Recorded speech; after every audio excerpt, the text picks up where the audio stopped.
इस कहानी की शुरुआत होती है एक आवाज से और ये आवाज होती है जैक हार्पर की। वो बताता है कि आज से 60 साल पहले धरती पर एलियंस ने हमला किया। इन एलियंस को स्कैवेंजर्स कहा जाता है। उन्होंने सबसे पहले चांद को तबाह कर दिया और इसकी वजह से धरती पर भूकंप आए, सुनामी आई और पूरी धरती उथल पुथल हो गई। और जब इंसान इन सब आपदाओं से जूझ रहे थे तब उन्होंने यानी कि स्कैवेंजर्स ने अपनी एक टीम भेजी ताकि वो इंसानों को खत्म कर सके। और अब इंसानों के बीच में और स्कैवेंजर्स के बीच में एक युद्ध हुआ और इंसानों को अपने आप को, अपनी धरती को बचाने के लिए परमाणु का इस्तेमाल करना पड़ा। इंसान ये जंग जीत गए लेकिन उन्होंने अपनी धरती को खो दिया और इसके बाद इंसानों को अपनी धरती को छोड़कर शनि ग्रह, जिसे सैटर्न कहा जाता है, उसके सबसे बड़े चांद टाइटन पर भेज दिया गया। लेकिन टाइटन पर जाने से पहले इंसानों ने स्पेस में एक स्पेस स्टेशन का निर्माण किया।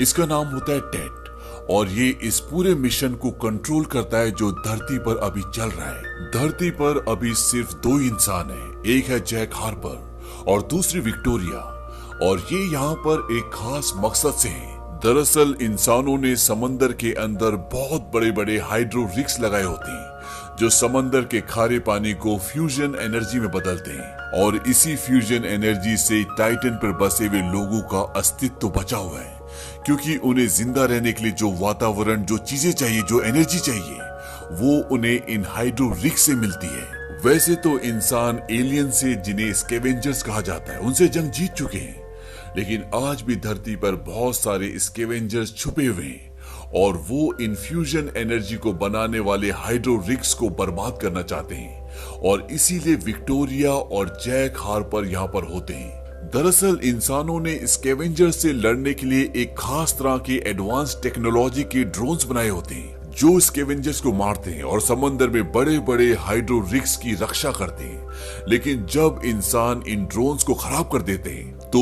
उन ड्रोन्स को रिपेयर करने का काम जैक हार्पर का होता है और विक्टोरिया उसके साथ ही है। वो ऊपर स्टेशन से उसे गाइड करती है, उस पर नजर रखती है और ये दोनों एक टीम की तरह काम करते हैं और साथ ही साथ ये दोनों एक दूसरे से प्यार भी करते हैं। अब इस कहानी में एक चीज और अजीब होती है, इन दोनों को अपनी पास्ट लाइफ के बारे में कुछ भी याद नहीं होता, क्योंकि आज से 5 साल पहले इन दोनों की याददाश्त को पूरी तरह से मिटा दिया गया होता है और ये वक्त होता है सन 2077, यानी कि सन 2072 में इन दोनों की मेमोरी को मिटा दिया गया होता है। लेकिन जैक हार्पर को आज भी कुछ सपने आते हैं जो उसे सताते हैं। उसके दिमाग में कई सवाल हैं। उसे लगता है कि आज भी धरती उसका घर है, लेकिन विक्टोरिया को ऐसा कुछ भी नहीं लगता। विक्टोरिया खुश होती है क्योंकि आज से ठीक 2 हफ्ते बाद ये यहाँ से हमेशा के लिए टाइटन पर चले जाएंगे और बाकी इंसानों के साथ मिल जाएंगे। अब यहाँ पर इनके स्क्रीन पर, इनके मॉनिटर पर बार बार एक लेडी आती है। इसका नाम सेली होता है और ये टेट से बोल रही होती है। टेट वो स्पेस स्टेशन है जो इंसानों ने बनाया है और ये इन दोनों को गाइड करती है और ये दोनों उसके आदेशों का पालन भी करते हैं। अब इन दोनों को ये इंफॉर्मेशन मिलती है कि इनके 2 ड्रोन्स खराब हो चुके हैं और जैक उन्हें रिपेयर करने के लिए धरती पर जाता है। दरअसल इनका जो स्पेस स्टेशन होता है वो धरती से बहुत ऊंची जगह पर होता है ताकि स्कैवेंजर्स इन पर हमला ना कर सके। अब जैक उन 2 ड्रोन में से एक ड्रोन को ढूंढकर रिपेयर कर देता है, लेकिन उसे अभी भी नहीं पता होता कि उनका दूसरा ड्रोन कहां पर है और इसीलिए वो अपने फ्लाइंग ऑब्जेक्ट से अपनी एक बाइक निकालता है और उस बाइक से वो अपने दूसरे ड्रोन को ढूंढने के लिए निकल पड़ता है। हालांकि जैक के लिए बहुत खतरनाक है क्योंकि स्कैवेंजर्स रात को इनके ड्रोन्स को खत्म करते हैं और दिन को वो जैक को मारना चाहते हैं, लेकिन फिर भी जैक अपनी जान की परवाह किए बगैर उस ड्रोन को ढूंढने के लिए निकल पड़ता है और जब वो आगे जाता है तो उसकी बाइक के रडार में उस दूसरे ड्रोन की लोकेशन आ जाती है कि धरती के नीचे एक सुरंग होती है, वहां पर उनका ड्रोन है। हालांकि विक्टोरिया उसे मना करती कि वो वहां पर ना जाए, लेकिन जैक फिर भी वहां पर जाता है। वहां पर चारों तरफ अंधेरा होता है और जैक धीरे धीरे उस तरफ बढ़ना शुरू कर देता है जहां से उसकी ड्रोन की लोकेशन आ रही होती है और वो उस तरफ धीरे धीरे बढ़ना शुरू करता है और जब वो उस जगह पर पहुंचता है तो वो देखता है कि वहां पर ड्रोन नहीं होता, बल्कि उसका सेंसर रखा होता है जो उसे इस जगह की लोकेशन बता रहा होता है।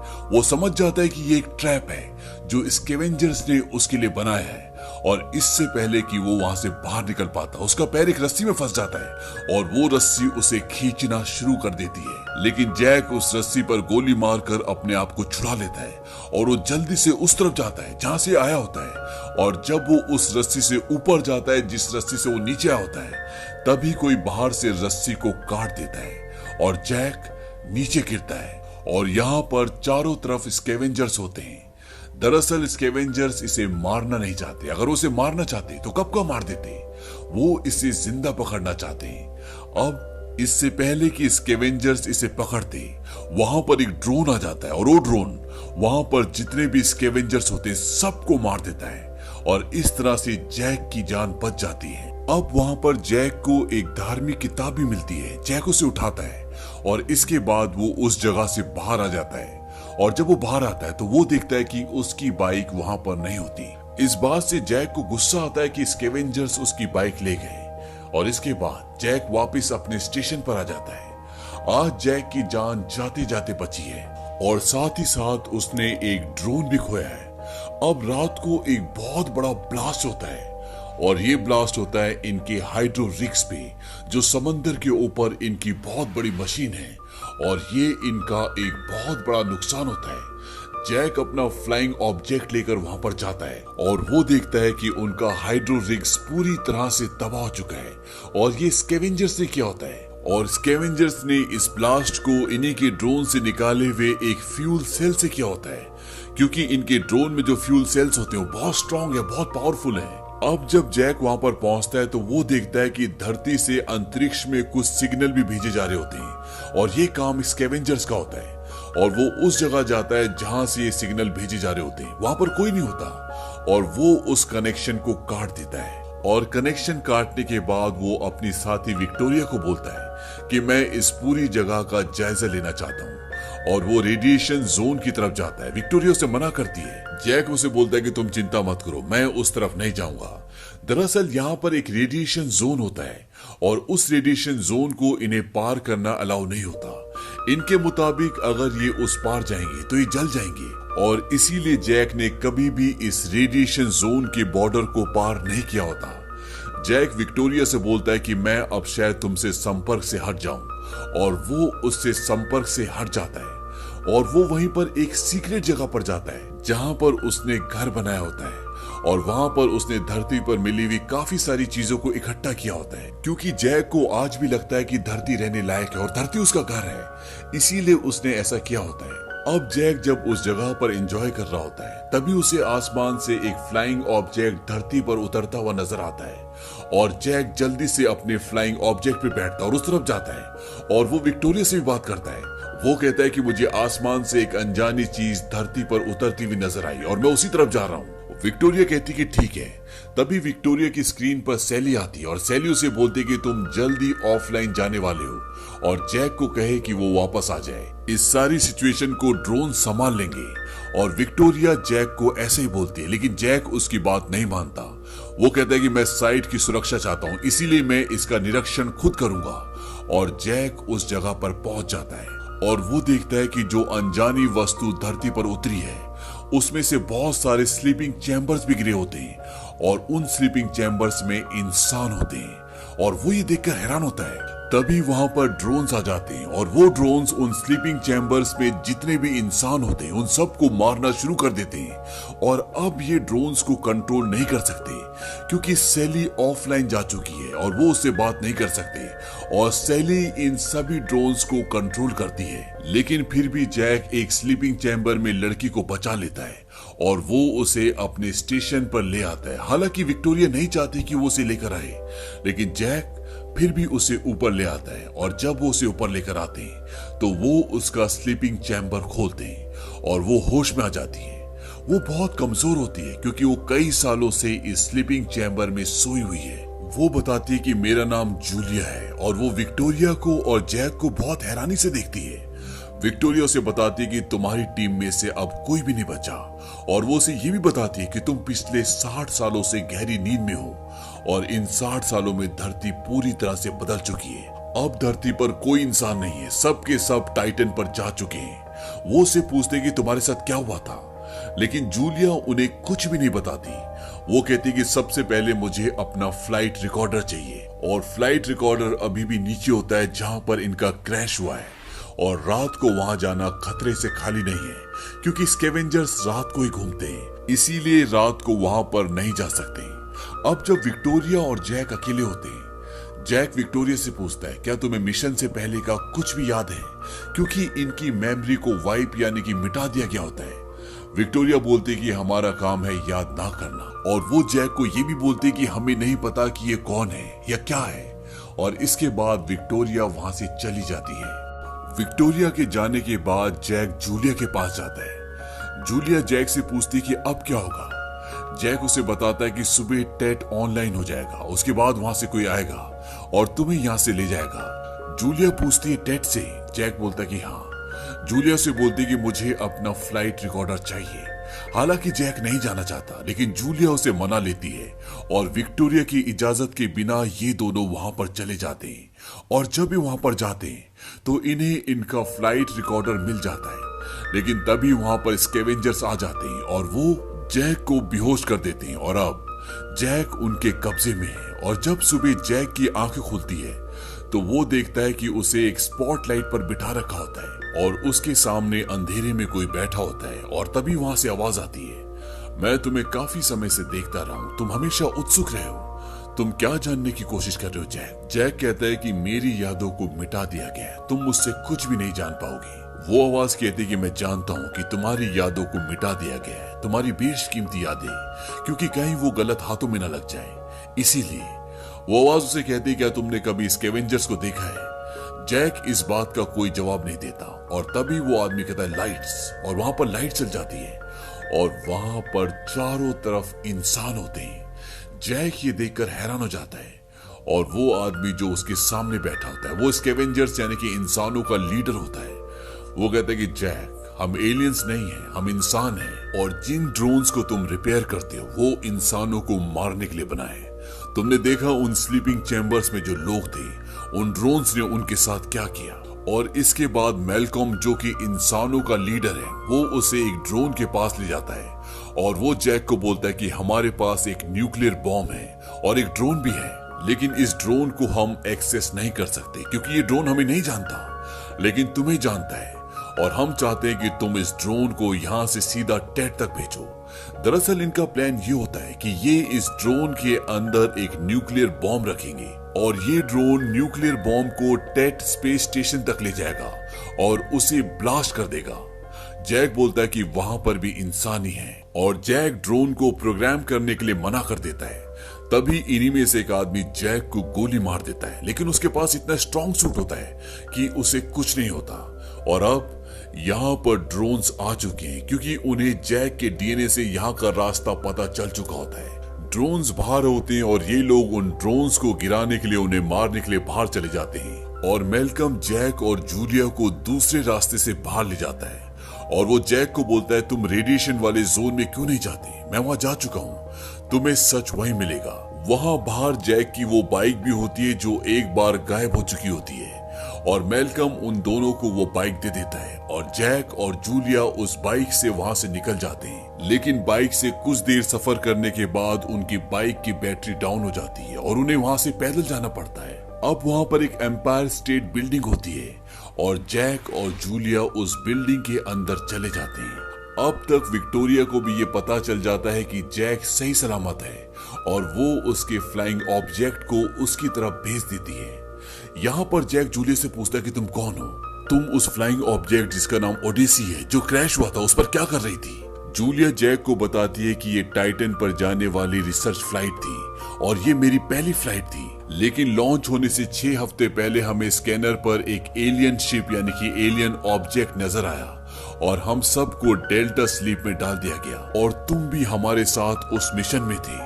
शायद उन्होंने सबसे पहले तुम्हें और विक्टोरिया को जगाया होगा। और जो एलियन ऑब्जेक्ट हमें स्कैनर पर दिखा था वो और कोई नहीं बल्कि टेड था। उसकी बातों पे जैक को यकीन नहीं होता। वो कहता है कि ऐसा नहीं हो सकता, मुझे ये बताओ कि तुम कौन हो। और तब जूलिया उसे बताती कि मैं तुम्हारी वाइफ हूं। और ये सुनने के बाद जैक शॉक्ड हो जाता है।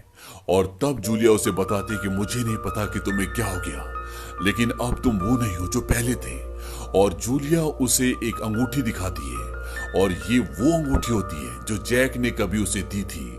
और उस अंगूठी को देखने के बाद जैक को सब कुछ याद आ जाता है। उसे याद आ जाता है कि वो उसकी पत्नी है। और जब उसे गले लगाता है तभी वहां पर उसका फ्लाइंग ऑब्जेक्ट आ जाता है। और उस फ्लाइंग ऑब्जेक्ट में कैमरास होते हैं और उन कैमरास के थ्रू विक्टोरिया देख लेती है कि जैक जूलिया को गले लगा रहा है। और उसे लगता है कि जैक उसे धोखा दे रहा है। लेकिन अब जैक को पता है कि टेड एक एलियन ऑब्जेक्ट है, इसीलिए वो जल्दी से जूलिया को लेकर अपने स्टेशन पर पहुंचता है। लेकिन विक्टोरिया दरवाजा नहीं खोलती। जैक उसे समझाने की कोशिश करता है लेकिन विक्टोरिया कुछ भी नहीं सुनना चाहती और वो टेड से संपर्क करती है। टेड को बोलते कि हमारे बीच में अब कुछ भी अच्छा नहीं रहा। टेड से सैली की आवाज आती है, क्या तुम अभी भी एक इफेक्टिव टीम हो? और विक्टोरिया बोलती कि नहीं, हम इफेक्टिव टीम नहीं है। और तभी वहां पर दरवाजे खुल जाते हैं और वहां पर एक बहुत बड़ा ड्रोन होता है और वो ड्रोन बाहर आता है और विक्टोरिया को मार देता है। और इसके बाद वो जैक को भी मारने वाला होता है। लेकिन तभी जूलिया जैक के फ्लाइंग ऑब्जेक्ट पर बैठ जाती है और वहां से गोलियां चलाती है जिससे वो ड्रोन ऑफ हो जाता है और इस तरह से जैक की जान बच जाती है।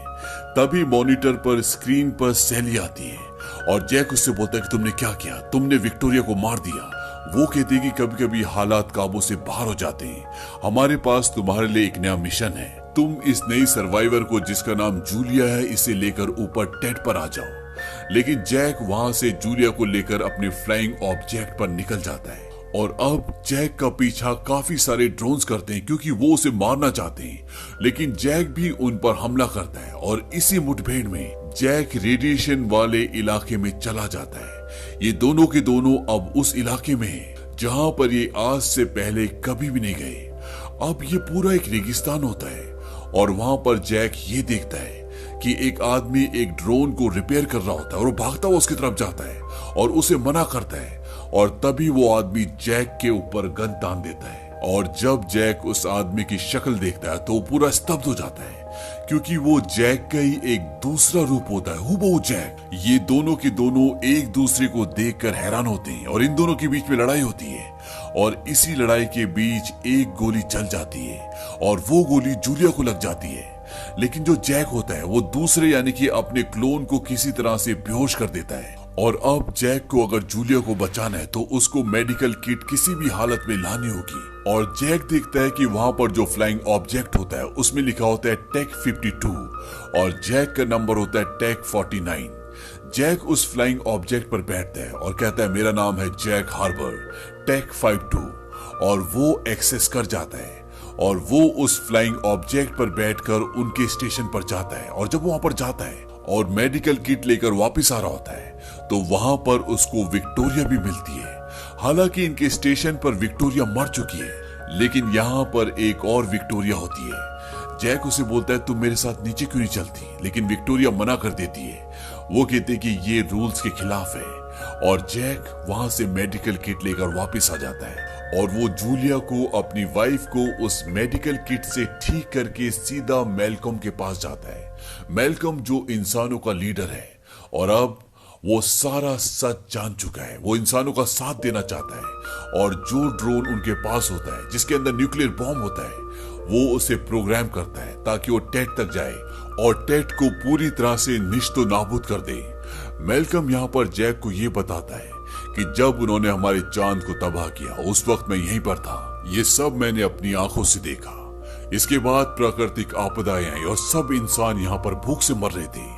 उसके बाद टेड ने अपनी सेना भेजी, दरवाजे खुले और तुम निकले हजारों की तादाद में। एस्ट्रोनॉट जैक हार्बर, तुम्हारी याददाश्त मिटी हुई थी और तुम्हें प्रोग्राम किया गया था इंसानों को मारने के लिए। इसके बाद इस जंग का फेज 2 आया और एक बार फिर तुम आए, एक टेक्नीशियन, एक रिपेयरमैन के रूप में। मेलकम जैक को बताता है कि टेड एक के बाद एक कई प्लैनेट्स को अपना शिकार बना चुका है और पिछले 50 सालों से लगातार ये हमारी धरती को सुखा रहे हैं। दरअसल मैल्कम की जैक के ऊपर विश्वास करने की दो वजह होती है। एक, उसने जूलिया को बचाया होता है, और दूसरा, जब एक बार वो एक ड्रोन को ढूंढने के लिए नीचे गया होता है तो वहां पर उसने एक किताब उठाई थी, और वो एक पवित्र किताब होती है, और उसने उसका अध्ययन किया होता है। और मैल्कम समझ जाता है कि जैक के अंदर एक इंसान जिंदा है। अब जैक उस ड्रोन को तैयार कर देता है ताकि वो टेड तक जाए और उसे ब्लास्ट कर दे, लेकिन तभी वहां पर और भी ड्रोन्स आ जाते हैं और यहाँ पर एक बहुत बड़ी जंग छिड़ जाती है। और इस जंग में जिस ड्रोन को इन्होंने ऊपर टेड तक जाने के लिए प्रोग्राम किया होता है वो पूरी तरह से खराब हो जाता है और इनकी सारी उम्मीदें पानी में मिल जाती हैं। जैक बोलता है कि न्यूक्लियर बॉम्ब को मैं ऊपर ले जाऊंगा। मैल्कम उसे बोलता है कि टेड तुम्हें मक्खी की तरह मसल देगा। तभी जूलिया बोलती है कि अगर मैं जाऊंगी तो ऐसा कुछ नहीं होगा, क्योंकि टेड ने जैक को मुझे ऊपर लाने के लिए कहा है। और अब ये तय करते हैं कि जूलिया और जैक ऊपर जाएंगे, और वो जूलिया को एक स्लीपिंग चैम्बर में रखते हैं और जैक उसे अपने साथ अपने फ्लाइंग ऑब्जेक्ट पर बिठाकर टेड की ओर निकल पड़ता है। और जब वो टेड की ओर जा रहा होता है तो वो उस फ्लाइट रिकॉर्डर को भी चलाता है जिसे जूलिया अपने क्रैश शिप से लेकर आई होती है। और उसे चलाने के बाद उसे पता चलता है कि वो नासा के एक मिशन जिसमें वो टाइटन को एक्सप्लोर करने के लिए जा रहे होते हैं, वो उस मिशन का कमांडर होता है और विक्टोरिया उसकी को पायलट होती है। और सैली जो बार बार इन्हें मॉनिटर पर दिखती है वो इनकी डायरेक्टर होती है जो अर्थ से इन्हें गाइड कर रही होती है। लेकिन इससे पहले कि ये अपने मिशन पर जाते इन्हें एक एलियन ऑब्जेक्ट दिखता है और नासा इनके मिशन को बदल देता है और वो इन्हें एलियन ऑब्जेक्ट की तरफ भेजता है। और ये एलियन ऑब्जेक्ट टेड होता है जिसे जैक इंसानों का स्पेस स्टेशन समझता है। और जब इनकी पूरी टीम टेड के आसपास पहुंचती है तो इनका नियंत्रण इनके स्पेसशिप से छूट जाता है और इनके स्पेसशिप को अब टेड नियंत्रण कर रहा होता है और वो इनके स्पेसशिप को अपनी ओर खींच रहा होता है। लेकिन तभी जैक अपने स्पेसशिप के उस हिस्से को अलग कर देता है जिसमें बाकी लोग स्लीपिंग चैम्बर्स में सोए होते हैं और वो हिस्सा उनके स्पेसशिप से अलग हो जाता है और वो 60 सालों तक अंतरिक्ष में घूमता रहता है। और ये वही हिस्सा होता है जिसमें कुछ ही दिनों पहले जूलिया अर्थ पर आई थी। अब उस हिस्से को अलग करने के बाद इनका स्पेसशिप अपने आप ही टेड के अंदर चला जाता है। जैक को अब सब याद आ चुका है कि उनके साथ क्या हुआ था और अब प्रेजेंट टाइम में एक बार फिर जैक टेड के सामने है और वो टेड के अंदर चला जाता है। तभी उसकी साइड में 2 ड्रोन्स आते हैं और सैली की आवाज आती है। सैली कहती है कि तुम्हारी दिल की धड़कनें बढ़ चुकी हैं, ऐसा क्यों है? जैक बोलता है कि मैं तुमसे मिलने के लिए उत्साहित हूँ। सैली बोलती कि हाल ही में तुमने मेरी आज्ञा का पालन नहीं किया। जैक कहता है कि मुझे इस बात का अफसोस है। सैली कहती है कि तुम्हारी आवाज से पता चलता है कि तुम झूठ बोल रहे हो। तुम्हारे पास 5 सेकंड्स हैं, तुम्हें बताना होगा कि तुम यहाँ पर क्यों आए हो। जैक कहता है कि मैं चाहता हूँ कि हम जिंदा रहे, हमारी प्रजाति जिंदा रहे और मैं इसीलिए यहाँ पर आया हूँ। और ये उसने सच कहा होता है क्योंकि वो चाहता है कि इंसान जिंदा रहे। और अब सैली उसे कहते हैं कि अंदर प्रवेश करो और जब वो अंदर प्रवेश करता है तो वो देखता है कि वहां पर उसके और विक्टोरिया के हजारों क्लोन्स होते हैं। दरअसल टेड ने यानी कि इस मशीन ने जैक के और विक्टोरिया के हजारों क्लोन्स बनाए होते हैं। और ये देखने के बाद वो हैरान हो जाता है और वो आगे जाता है और वो उस जगह पर अपना फ्लाइंग ऑब्जेक्ट लैंड करता है जहां पर वो आवाज होती है, यानी कि जहां पर सैली होती है। दरअसल सैली नाम की कोई लेडी होती नहीं है, वो सिर्फ एक कंप्यूटराइज्ड नकली इमेज होती है जो नासा में कभी काम किया करती थी। और अब जैक अपने फ्लाइंग ऑब्जेक्ट से उस चैम्बर को निकालता है जिसके अंदर जूलिया है, लेकिन उसके अंदर जूलिया नहीं होती बल्कि मैल्कम होता है। और वो दोनों अपने साथ जो बॉम्ब लेकर आए होते हैं उससे इस पूरी जगह को ब्लास्ट कर देते हैं और इस तरह से जैक, मैल्कम, टेड इन सब का खात्मा हो जाता है। वहीं अर्थ पर ये दिखाते हैं कि जूलिया की आंख खुलती है और वो उस लेक हाउस पर होती है जहां पर जैक ने बहुत सारी चीजें इकट्ठा की होती है। दरअसल वो जैक के साथ यहाँ पर पहले भी आ चुकी होती है और जब वो आसमान में टेड को ब्लास्ट होते हुए देखती है तो समझ जाती है कि जैक अब इस दुनिया में नहीं रहा। और धीरे धीरे वक्त बीतता है और 3 साल हो जाते हैं और 3 साल के बाद ये दिखाते हैं कि जूलिया की एक छोटी बेटी है जो जैक और उसकी बेटी है। और तभी सामने कुछ आदमी आते हैं और ये वही लोग होते हैं जो मेलकम के लोग थे जो टेड से लड़ते थे, और इनके साथ जैक 52 भी होता है। यानी कि ये जैक का क्लोन नंबर 52 होता है, जिसके साथ रेडिएशन वाले इलाके में जैक 49 ने लड़ाई की थी। और अब इसको सब कुछ याद आ चुका है, क्योंकि जब भी जैक 47 से मिला था तो इसकी याददाश्त वापस आना शुरू हो गई थी, और जब ये जूलिया को देखता है तो इसे सब कुछ याद आ जाता है। लेकिन इसे अपने घर को जूलिया को ढूंढने में 3 साल लग जाते हैं, और इसके बाद ये यहाँ पर खुशी खुशी रहते हैं। दरअसल जो एलियन मशीन टेट होती है वो जैक के कई सारे क्लोन्स बना के रखती है, और उन सबको अलग अलग नंबर्स देती है। जो पहला जैक होता है जिसने टेट को मारा होता है, उसका नंबर 49 होता है, और ये जो दूसरा जैक होता है इसका नंबर 52 होता है। और एलियन मशीन टेट ये नहीं चाहती थी कि ये दोनों एक दूसरे को देखें, इसीलिए वो इन्हें ये बोलती है कि रेडिएशन वाले इलाके में आप नहीं जा सकते। दरअसल रेडिएशन वाला कोई इलाका होता ही नहीं है। उस इलाके में जैक का दूसरा क्लोन होता है जो ड्रोन्स की मरम्मत करता है।